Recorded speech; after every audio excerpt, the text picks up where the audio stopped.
Nikia Lee. I serve as the Education and Outreach Director for Brand New Sheriff Productions. Give a hand for Brand New Sheriff Productions. Some of you may know, others may not, that Brand New Sheriff, or BNS as we affectionately call her, is Charlotte's only African-American owned and operated repertory theater. We do a full season of theater, professional theater, right here in your city. Real quick, one or two responses one or two words that describe how you feel after this cinematic experience. Wow. Real quick, get your one or two words together. And led to you. Exhilarating. That's good. What about you? Amazed. What about people in the back?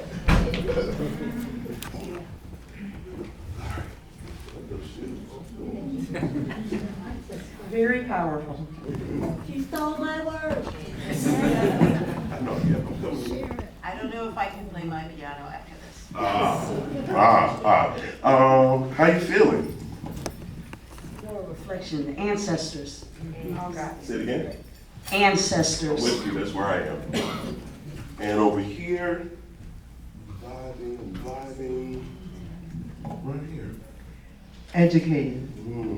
All right.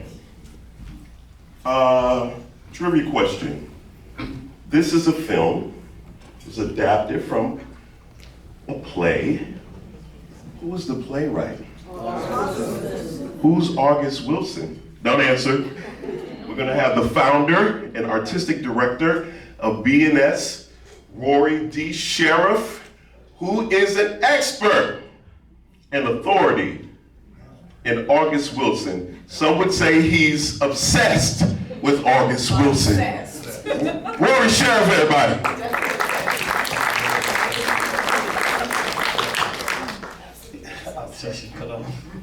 August Wilson, born in Pittsburgh, Pennsylvania, in the Hill District. I like to say he is a sort of mentor of mine. He kind of, as part of my family, my uncle was a good friend of August Wilson, and there's actually video, so I'm not just saying it. I have video of my uncle and August walking. August he wanted to be in the Black Panther movement, kind of, sort of, but my uncle and my dad, they were in the Black Panther movement. By the way, I'm named after one of the first martyrs of the movement. So that's how my uncle and August were friends. What about August compels you? His mind. As a playwright, I'm fascinated how he takes the average man in these neighborhoods of the Hill District, the average Black man, and he forms stories that are interesting, and these stories that we grew up with, these men and women that he writes about in detail, you don't know until it's on paper, and then people are acting it out. It's like, wow. Those are my uncles, so those are my extended uncles, that's my extended aunt. So in our community, we have close friends. If they're older, you show respect by calling them aunties or uncles. They're close friends to your parents, so, yeah. Thank you for that. So along with Rory, we have just a handful of the cast members of our theatrical version, not theatrical, we had a stage play version, August Wilson's stage play version of the piano lesson. It was part of our season this year. We were honored with about 20 or 15? 15. About 15 nominations from the Metrolina Theater Association. So that's the highest theater award and recognition for our region. And Rory directed that, thank you. Rory directed that piece, and we're going to have the actors give their government names and their characters. Dominic Weaver, I played Boy Willie. Tonex, I played Whining Boy.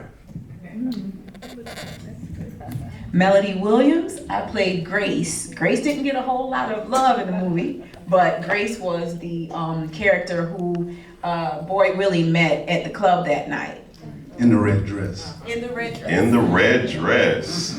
All right, so actors, tell us, you know what your process was, right? And you've seen this interpretation on film. What are some of your takeaways? We'll start here. It's a lot, right? Oh, I thought it was wonderful. Particularly about your character. Okay, well, I thought John David Washington did a wonderful job. He definitely made quite a few different choices than I did on stage. I mean, and I feel like that's because you can do so many different things on film than you can on stage. On stage, you have to worry about time and just being able to get the point across. Mm-hmm. You know, because you have to use all the words on stage. In film, you can take a little bit of that away and show it in your emotions. You know, just. Or show it visually. Yeah, like there's yeah. other things you Right, can do. right. Was there a specific scene or a scenario where you felt like the cinematic actor chose something different than you did on stage? Yes, the relationship that they showed between Berniece and Boy Willie was more caring, and on stage we played it more kind of, you know how siblings can be picking with each other, Yeah. and, you know, jabbing at each other. Yeah, It's a little you bit- all were a little lot bit more adversarial from the top. Like, Right. yeah, I got it. And the script allows for that. That's the beauty of the script, right? Yes. They kind of, it was like a slow boil cinematically, right? But the script, it does kind of call for them. Right. From the very beginning, she was not hospitable, right? Yes. All right, who's next? I guess I'm About your character, yeah. Whining Boy. Yes, Ronnie Boy, some differences you saw in the direction that you took and the cinematic actor took. I think it's a testament to how Rory uses his vision to interpret the piece. It's almost like he was on point, walking parallel with what you saw in this rendition versus what he was telling me to be with Whining Boy. Whining Boy was an easier fit for me because this is my first theatrical production. Okay, let's just stop right there. Y'all recognize his voice, right? Yeah, Where do you know you from? the radio. Radio, comedy, TV. Right, he's done, he's television, Emmy Award winning, BET Award, all that. So this was his very, very first stage play. Right. And what nomination did you get, bro? I got Best Supporting Actor. Ah. Okay, finish your point, sorry. Whining Boy was my father. So the similarities, well, that's what I told Roy when he presented it to me. And I read it and I said, this is my father. Mm. And so it turned into a thing of wanting to do something that my father would be proud of because of the way he could be interpreted with this character. Got it. And I wanted to bring it to life through how I saw it and how Rory saw it. And so it really hit home. And there was not too many changes. I especially was locked in with the scene when he came in intoxicated. Yes. I was just seeing how what Rory was telling me and how it was coming off on this screen versus how we did it on stage, and it was almost the same. It was on point. It was almost the same. Yeah. So it was on point. Yeah. Very on point. Well, that's a testament to you too. I'm a director, and I know you can give an actor direction and they don't take it. or they attempt to take it, but Right. they don't have the skill yet. But you had it, right? Yeah. Sis, same question. So for Grace, oddly enough, the little time she was in there, I looked at her dress, and it was literally spot on. The only difference was that the flower in her hair for me was red. The dress, I mean, just the look of the dress, the entire design, it was literally exactly what Dee created for my character on stage. So it was really good. One of the other things is when they put the wig on my head, some of my family members were there, because I have locks, obviously. And some of my family members and friends were there, and everybody was in awe at how identical I looked to my mom. Wow. And I had just lost my mom probably about 4 or 5 months before we did the production. And everybody was just like, God, you look like your mom. So yeah, it was really good. I'm grateful I got to be a part. Mm-hmm. So, you know, the big question throughout this piece is to sell or to keep the heirloom, right? To sell or to keep the heirloom. How many of you sided more with the sister and you felt like you should have kept it? By show of hands, you should have kept it, right? Sided more with the sister and you felt more like you should have kept it. Why is that? The reason why I sided more with the sister is because I understood her perspective about cherishing and appreciating history. And especially since that heirloom has so much ancestral connection to her family's past, I felt like it would be more beneficial to remain in that home, you know, than to just sell it to anybody else. Yep. Okay, right? And Boy Willie's point was, my father risked his life for this, right? First of all, it's my inheritance, right? And we talk about generational wealth. This was the generational wealth. It's the reason why he risked himself. So how many of you would have sold it? I get that. How many of you would have sold it? You kind of in the middle? Tell me why you're in the middle. Yeah, I was 50-50 only because of the generational wealth. I think both of them were portraying a means of wanting ownership, and I think particularly in the Black community, ownership is important. And so with Boy Willie, he was aspiring ownership, and land is the only thing that you cannot make more of. Is it, that's all.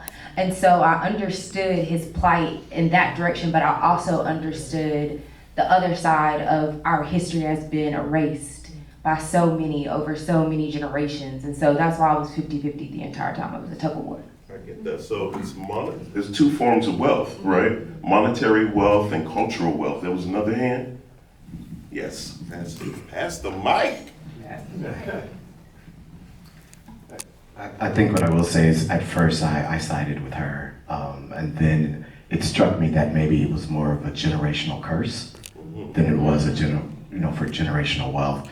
The pain that caused, the history behind it, and what it could bring to the family by getting rid of it. I thought that would have been my play, would be to get rid of it. Got it. There was a hand? No, but I'll say something. You spoke on pain. I noticed that they showed more pain in the film than we actually did in the show. And I'm with Boy Willie, just because you can sell it and get more for the whole family. You know, everybody can eat off of it. You know, we can hold on to it, yeah, but like he said, it's not gonna do anything just sitting there. Especially if you're not playing it, you're not utilizing it for something, whether it's joy for the church or whatever.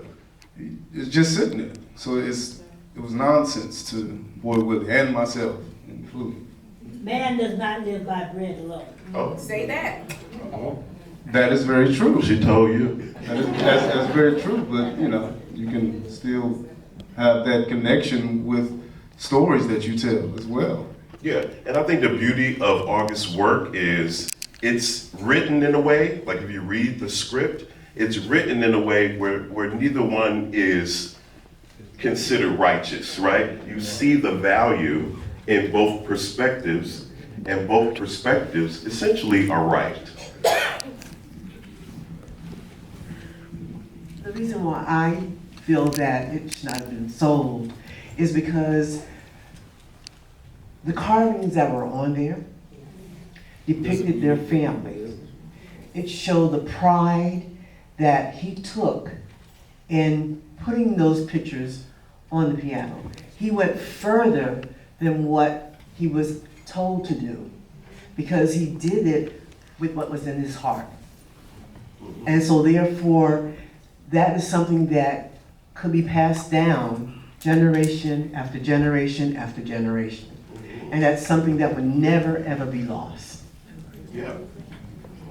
I agree totally with that, but I guess it's not written in the text, but this is just the way I came about it when I was playing the role. Maybe sell it to someone that's actually going to take care of it. Like, you don't just sell it to anybody just for the money, you know. Just me, the way I took the role. I don't know how he took it, but because I do care about history and the black people and all that stuff. Like, trust me, Jesus, there's no end I wouldn't go to, but there's a way of him getting all that wealth by selling it, but at the same time give it to somebody that's gonna take care of it. Like he didn't care about it going to the church. That would have been a good place. Avery could have definitely used that, or any church, or museum, you know, where it stays intact. Like, that's just my thinking. I get that, and again, neither response is wrong. Like, whichever direction the family would have gone, the way the script is written, both are right, right? And so I can see, like, if this was written in contemporary times, and my family had a piano that my ancestors from the early 1900s had, that piano could tour in museums all over the world and generate wealth for our family, but still be owned by our family. They didn't have that option at that time. We had another audience response. I would definitely keep it because I love art, and that makes it really important to me. But I think there's something to be said about it maybe being haunted, and I think that's what the film was alluding to. There's a word for that, haunted objects. And Enchanted. or enchanted. And I think it was up to the main woman character to face what she needed to face, to play the piano and to exile those negative spirits. And I think that's important to address. Very good. We're about to segue. Rory, I'm going to ask you this question. We're going to talk about August Wilson's 10 cycle plays, right? So all of his plays are all interconnected, all based in Pittsburgh, right? And we're going to talk about August Wilson's very obvious adoration for women, for Black women, all right? Thank you. I was just sharing with my friend here the rich history of African Americans, particularly during the Middle Passage, and I was thinking about how women would, braid rice into their hair, and how often we've had to hide our things, and tuck our culture away in places only to be translated by, our family members, our descendants, and we've had just a history of leaving things behind. And so I don't know if that would lead me to want to sell it or keep it, but it was very reflective of our ability to just tuck things away, to keep for ourselves, because when other people discover them, we lose them. That's right. That's good. You're on my next point. I was going to talk about some of the values and some of the practices, the indigenous practices that were suppressed by our ancestors' oppressors, right? And why they were suppressed, right? Because basically, this is going to be controversial what I'm about to say, but basically what the sister was doing at the piano was hoodoo, which our oppressors have villainized to be voodoo, right? Or if you're from the South, roots. Yes, ma'am. I thought it was really interesting when we did it, how, and again, no offense to anybody, it's just an observation, how when Avery attempted to pray it away, using Christianity. Huh? Christianity. Using Christianity, and it didn't work. and then what hoodoo is what you used. And she was able to tap into that and literally was able to break the generational curses. I'm not knocking anybody, but I was just observing the way it was written. Yeah, because guess what? There's no knock, because guess what? That 30 years or 33 years Jesus is not present in the Bible, guess where Jesus was? Ethiopia. So hoodoo is present in Christian practices. We just don't call it that, right? And there are other texts, other books that have been, that didn't make it into a canon of what we understand to be the Bible now, that also have all of those practices in them. But we're going to talk about women and August Wilson. Rory had a love affair. Yeah, August, he likes to, in all his stories, he likes to write about Aunt Esther, who is a pivotal character in probably is four or five of his plays.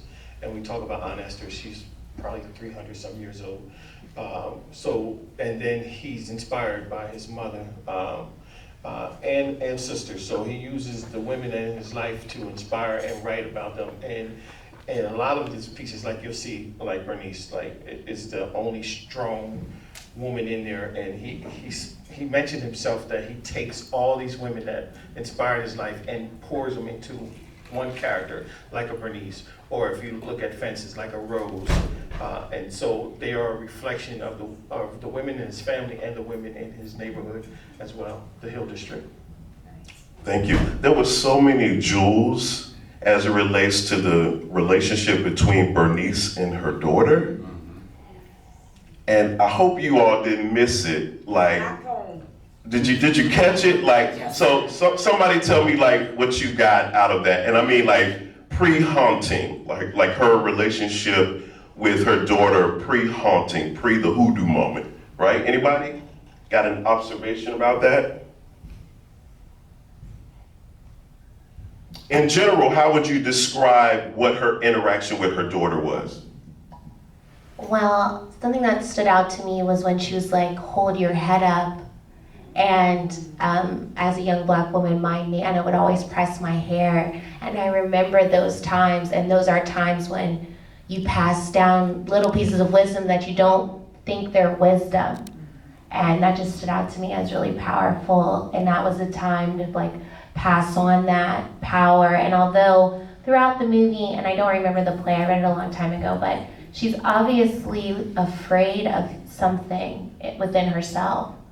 And she, in some ways, is passing that on, but then she overcomes that and also passes on courage. In a word, what was she passing on? Like, what was that? Because I think she was passing on her grief. Yeah. Right? Her powerlessness, her anxiety about her future. Let me tap into that, please, a little bit. So when Berniece mentioned to Maritha when they were dropping her off at the settlement house, she's like, don't go down there showing your tail or acting a fool. This is a sense of survival, especially at this time of year. This period, and we still do it. My parent did it to me. Don't go down there acting a fool. Don't go down there acting a monkey. Don't go down there showing your color, and all that. These are all sayings of survival because you don't want to draw attention to you, and so that's part of the relationship. She wanted her daughter because she's going to leave her alone, and so she wanted to equip her with the right things to do amongst these white folks. And by herself, so she would have the sense of survival and not get into any kind of trouble. Don't draw no unnecessary attention to you. Be this good little child that you have to be, and that's what we have to do to survive and function in this society.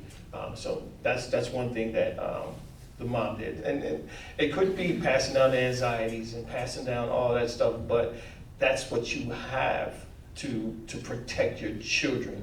That's what you have to do or had to do to protect them in that kind of environment. All right, Professor. You all know Rory is your master's or your PhD? No, shoot, masters, man, shoot. Shoot, I wish. He's a Sagittarius, trust me, PhD is next. But studying in theater at my alma mater, UNCC. Go Niners. Yes. All right, we had another question. Yeah, I was gonna say similar like strength. That's what I saw her passing on, because as women, we know that a lot of times we carry a lot, and I love how the men, the uncles, were protectors of her, and a lot of times that's not what you get, particularly as a black woman, because you carry everything. And although it was her uncle's house, she ran that house and she ran everybody. So of course with the friend who came, and I said, no, don't date him because you're gonna have to carry him, you know, sister. But that's what I felt, and I thought the timing was perfect with the director when she said at the table, hold your head up, and then the brother had his head down. I thought that was poetic. So can I just say something about the piano? Please, please. Okay, so Rory, I missed your piano lesson when you did it. I did see Fences and it was amazing. But one play I did see with the piano lesson, they took the artwork off of the piano. So I think it's just very beautiful how every person can take a story and make it their own. So that could be another thing to have a discussion about another day. What we did, what I decided to do with the piano, our piano, I did carvings of Trayvon Martin and Sandra Bland, George Floyd. I put those carvings on there because they're the ancestors, and I just didn't want to create initially we were trying to create the African faces and the traditional African faces, and I wanted to make a statement within the cast on the stage and usher in some ancestors, that recent ancestors, for us to help push this story and to go deeper in the story. All right, we have another response here. This was going back, I was just gonna say that protection was what was passed on, and those comments on, you know, while you were worried about your daddy, I was taking care of our mom and thinking about the blood being rubbed in. And so I think, you know, thinking about recent ancestors and ancestors that go back and who protects us from having those stories happen again and again. And that went through the maternal line in this play. Thank you. Yeah, and speaking on the protection and the men, how they were protecting, I did like how they did that in the film, where even when at the end when Lyman went and got the little girl and held her, you know, there was protection even when or just the relationship between Boy Willie and his niece. It was much. I just enjoyed it because, and I think because like, I have 7 sisters. I was raised by women. So just the way them showing that made me feel like I just loved it, you know, because that, you know, my sisters instilled a lot of things in me. So just saying that was wonderful. So. Was there a character that any of you especially felt connected to? Mine was Boy Willie, and just his pursuit of the American dream, yes. Right? And the fervor he had about that, but still all the obstacles that was in his way. And I think it was a beautiful, whether you're watching it on stage or cinematically, it's a beautiful visual example of the dance that women, black women, have to take or have to do in their own communities and outside their communities, but also the dance that black men have, the weight that they feel, right? Once we are of a certain age, and I'm certain it's not just black men, but I think people who are othered and are oppressed especially feel this weight.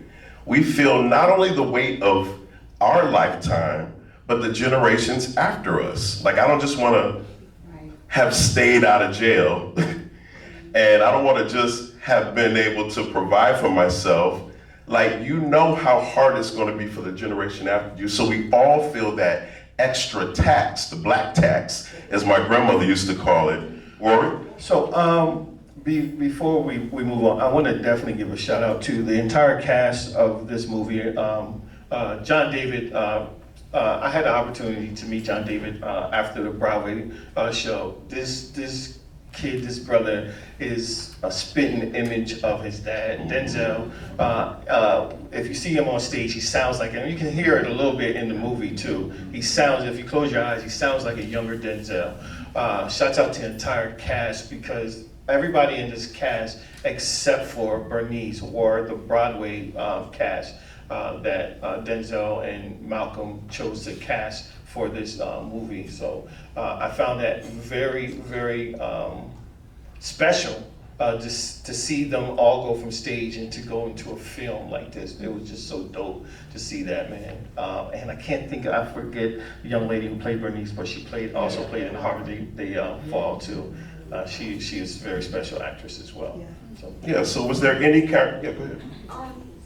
Rewind to what you guys were saying about protection. And opposite of you grew up with 7 sisters. I had 9 brothers. So yeah. So needless to say, that's why I got the tomboy going on. But as far as the protection, I love to see pieces like this, because a lot of times now, as a Black woman, we don't feel protected by our men.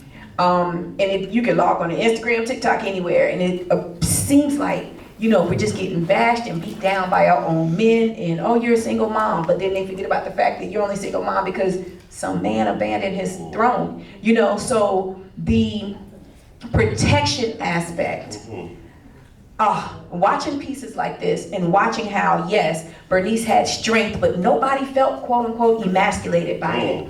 When she needed help and when she was in trouble, everybody went to her aid, and so that piece of it, I really wish in the Black community we could regain, and I just don't know how.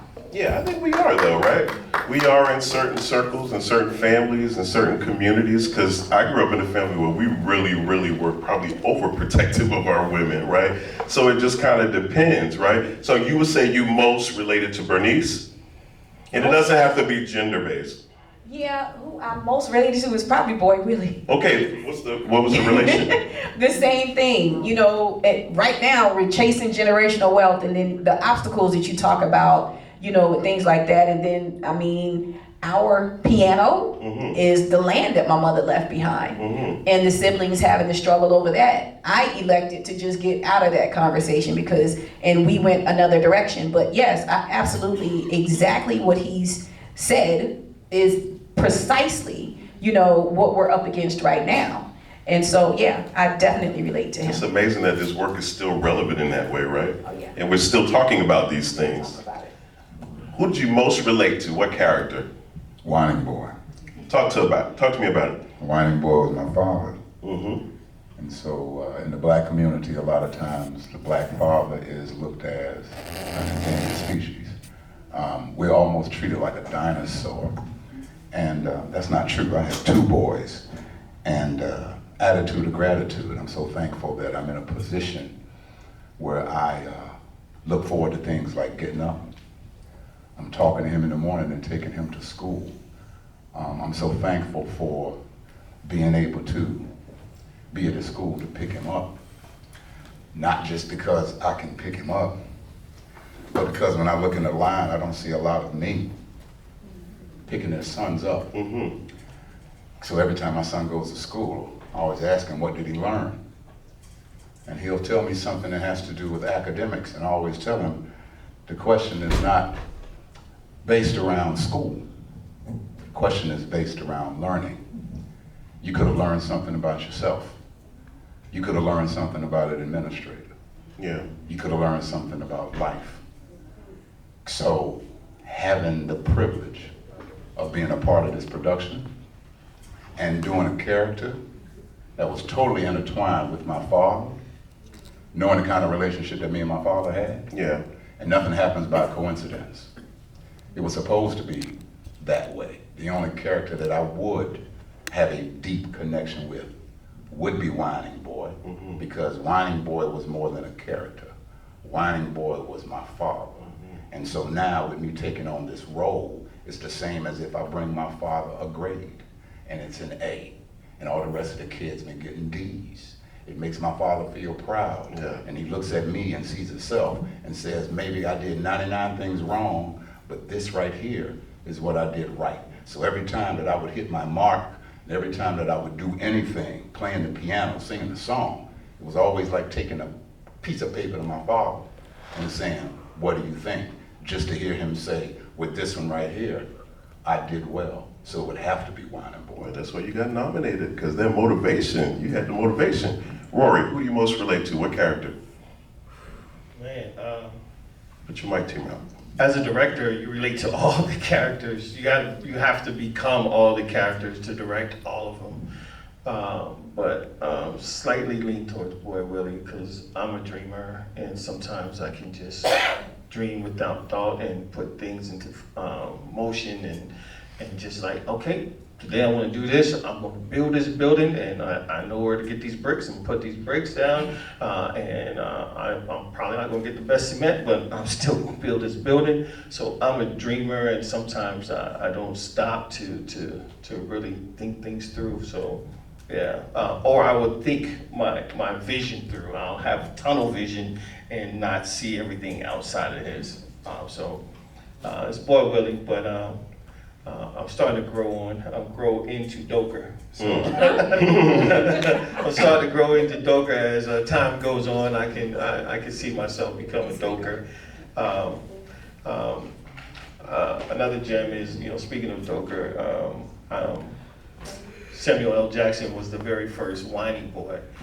He played, Boy Willie, sorry. He played Boy Willie on Broadway in Eugene O'Neill, up in Yale Rep as well. So Nice. It's funny you say Doker, because that's one, for me, it's Boy Willie and Doker. Boy Willie just because of the text, and his name is Willie. My dad's name was Willie. And Doker because of his protection of both of them and his neutrality, because he was neutral. Yeah. He talked about selling it, and he was also, trying to keep it, because it's like Berniece want to keep it. Yeah. He was about keeping the peace. So I relate to both of them for those reasons. Very good. Audience, I want you to think about any final thoughts or questions that you have. Rory, while they're doing that, yes? Something I found interesting in relation and walking in here. Don't beat me down, Rory. You can't stand me sometimes because I talk too much. But in walking in here, it was really interesting to see the white faces. Don't take this wrong, but this is just in my experience. I expected this room to be filled with Black people who were interested in these stories. I didn't expect that white people would be interested in these stories. Why not? I think it's absolutely, well, I come from a town where the KKK used to march in the town parade, okay? Okay, so, and of course that was a long time ago, but you kind of get that. Being in the South, when he was talking about, don't go out here showing your behind, showing your color. My son's 14. I tell him that pretty much every morning when he goes to school. He's had instances when he's gotten bullied and he's the one that the principal's calling me. And I'm like, no fam, that's not how it's finna go, But that is what we still deal with in the South. In the area that I live in, my son is typically alone. There are a few Black people here and there, but that's what it is. So again, we travel, we do things, but in this area, in the South, in these red states disconnected, you just really I didn't really expect white people to have interest in these stories. Yeah. So I think it's beautiful, and I'm can somebody please tell me how? I can touch on it a little bit. Knowing August, well, many don't know, August, his father was white, so not many people knew his father. August Wilson's father is white. And his mother is a sister from Pittsburgh. I forget, I think his dad is from Romania or Ukraine, one of those countries like that. So yeah. And what you were saying, I first saw his play Fences at CPCC, and I was like a middle-aged woman. So, I've seen everything since then. But it's exposure, but it's what you're talking about is, why would we grow up even reading a Black playwright? But, once I did, I loved it. But it's exposure, and, Do you guys tend typically take offense when he's using the N-word or he says offensive things about white people? No, because like I said, I didn't get to even know who he was. I didn't even get to know who he was until I was a middle-aged woman. So, yeah, so I knew, I hear that and I thought that's why. And once you experience August Wilson, he's undeniable. Yeah. You can't, it doesn't matter what your ethnicity is. Once you experience it and experience a great show, like you get the right actors in the right spots, oh my God, there's no way you can't deny it. So, Period. And listen, art is the common denominator, especially the performing arts. So art, even in the divided time that we're in right now, it is going to be the creatives that bring us back together. Somebody say ashe to that. It is going to be the creatives. The work is already being done that bring us back together. It's happening right now, right? It just happened. All right, so Rory, real quick, go ahead. Oh, no. I was stretching. Oh, very good, thank you. Don't be stretching with your mic to your mouth. I was stretching, but I will say this. One of the things that I hope you saw, heard, and felt, when you were talking about you still tell your sons and all of that, I always say information is the new currency. So you can only tell the stories that you know and that were passed down. So my mom told me save money for a rainy day, but most of the times in the black community, your rainy day is your funeral. All right, so if you now have a palate for August Wilson or you've always been an enthusiast, guess what? We are doing another production. Rory, as we said, is obsessed with doing all 10 of the cycle series, right? Which one is next? Okay, so next we're doing Joe Turner's Come and Gone, which is another piece, August Wilson in the cycle. We'll be doing that February down at CPCC. Go to the website, bnsproductions.org. Get all the information. And right after that, well, we're doing a real major dose of August Wilson. I've got penned to direct Fences in NC Black Rep up in Winston-Salem. So we're doing BNS Productions and NC Black Rep. We're doing a collaboration. We're doing Joe Turner's Come and Gone the weekend, Valentine's Day weekend. Then we open Fences in Winston-Salem February 27th through March 16th. And after that, the end of March, we're doing the one-man show of August Wilson down at VAPA, which is called How I Learned, What I Learned. And a really, really dope actor named Brian Day will be playing August Wilson in a one-man show. So And you can find all that information at bnsproductions.org. All right. Final word, final thought. Oh yeah, and Dominic's in Joe Turner, by the way. So My man. I don't think we can end without acknowledging the moment when Berniece is talking to Avery and she's saying, do you think I'm incapable of living this life without a man in my life? I mean,